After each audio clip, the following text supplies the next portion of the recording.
Hi, it's Tom with Digital Foundry with a quick look at how Mafia 3 stacks up on console. We've heard all about the glitches in this game by now. Yes, Mafia 3 is more than a little rough around the edges at launch, and even on patch 1.02, a 2.6GB update, we've spotted a fair amount of pop-in, flickering textures, and generally confused AI ourselves. My Eurogamer colleague Ian Higton has gone deeper into the depths of Mafia 3's campaign, and while this isn't something I've suffered from yet, he's even seen hard crashes to the console front end. Not a great start, and for us it just takes away from the authenticity of the otherwise decent story this game is trying to tell. So it's quite telling that the plot of Mafia 3 is told through pre-rendered cinematics, encoded movie files that switch in whenever we need the next beat to the story.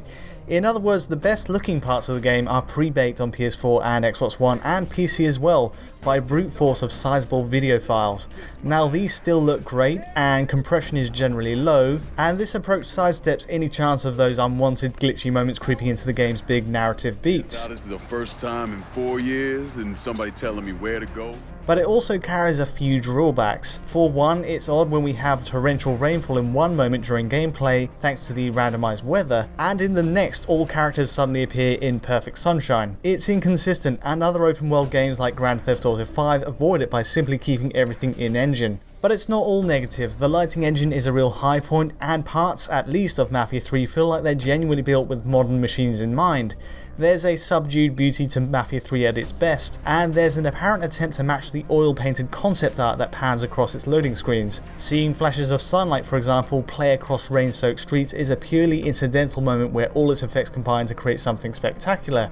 But that's the city of New Bordeaux at its best. Elsewhere it's often a dark, foggy place, which can only go so far to hide the obvious pop-in as you drive fast down its streets. There's an almost last-gen appearance to the world as a result, sadly, not helped by the low-resolution flat texture maps and basic NPC models. Some parts look superb, but others feel like they're plucked straight from a PS3 or 360 version that never came to be. And then there are the glitches. It's usually simple stuff, but it does add up. We've seen AI cars flip out and drive off the road ahead of us for no reason. We've seen effects like passing clouds run at ridiculous accelerated speeds overhead. We've even fallen through the floor, taking us to a psychedelic abyss where Lincoln is left floating in space for eternity. It all subtracts from the authenticity Mafia 3 is trying to build in its world and characters. A technical scaffolding that shakes way too much to overlook. And that's a real shame given there's some quality ideas underneath all these issues.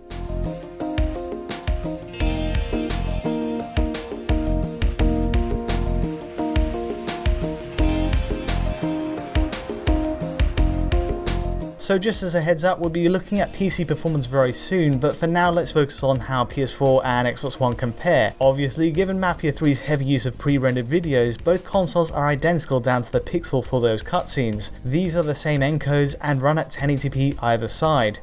Once we return to in-engine gameplay though, the difference is a familiar one. Here it's a native 900p on Xbox One against the clearer 1080p image on PS4. In truth, despite the difference in pixel counts, both suffer from similar degrees of pixel crawl in motion owing to an ineffective anti-aliasing pass. Be prepared to see rough lines and flickering edges as you drive around, especially on power cables or the bright chrome finish on cars, regardless of your machine. In terms of the core graphical setup, we're otherwise looking at near identical visuals otherwise. For the volumetric lighting quality, shadow and reflection resolution, and overall texture detail, it's all in the same ballpark between PS4 and Xbox One. Admittedly, it's really hard to match the time of day and weather conditions perfectly in Mafia 3, that being something we can't control, but world geometry also seems to draw in at the same points too while driving. Parity then, besides the resolution difference, it does fall in line with a great breadth of titles on PS4 and Xbox One, and that goes for frame rate as well.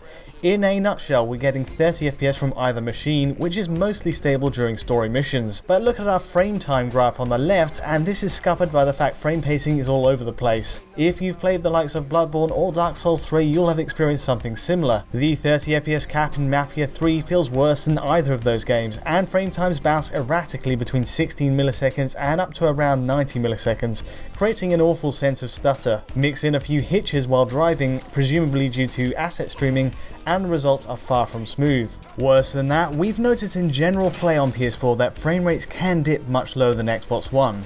In this case, for example, we have the PS4 dipping to 24 FPS as we turn the corner around a forest area, possibly due to the high level of transparencies in this spot. It's a harsh drop. We also see in effects heavy battles, and while not too common on the console, it's definitely an issue that rides over the top of the existing frame pacing problems. For a solo test on Xbox One though, this area doesn't pose nearly as many problems, and the frame rate sticks to around 30 FPS here. Primarily it's the frame pacing at 30 FPS that's the more grating issue on either console. Those frame time spikes are relentless, and it's a shame because this could in theory be solved to provide a much smoother experience on either machine. Overall then, the real dividing point if you're keeping to PS4 or Xbox One is the higher 1080p resolution for Sony's console, and at stress points a higher frame rate for Xbox One. Graphical glitches are a problem on either side, but the visuals are broadly speaking on par between the two. There's more frame rate analysis to play out here, so we'll leave you to enjoy the rest. We hope this gives you a good sense of what to expect from Mafia 3 on console, and we'll be checking out the PC version imminently as well. Let us know below if you found this one handy, like or subscribe to support our work at Digital Foundry, and until next time, thanks for watching. All units in the robbery was found abandoned beneath the French ward. All units respond. Suspects are investigating. All units in the vicinity be advised. Suspect engaging with on-scene units. Attention all units, there's been a homicide in the French ward. Suspect is described as a Negro male. Response requested.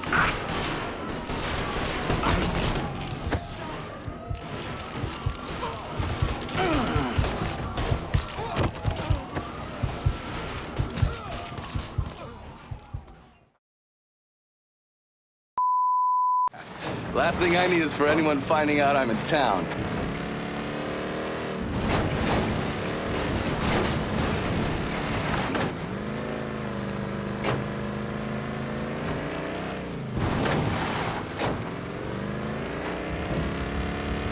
Are you doing that on purpose?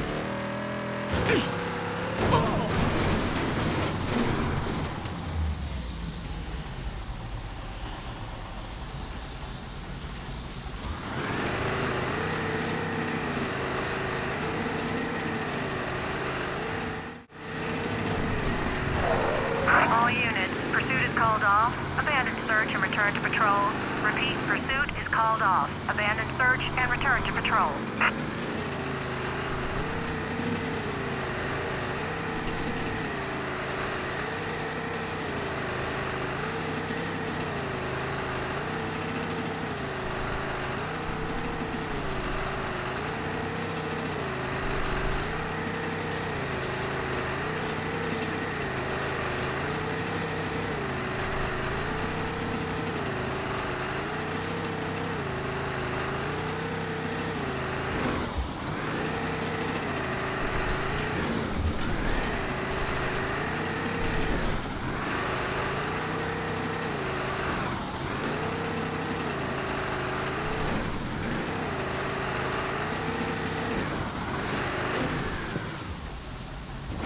Lincoln, get back here!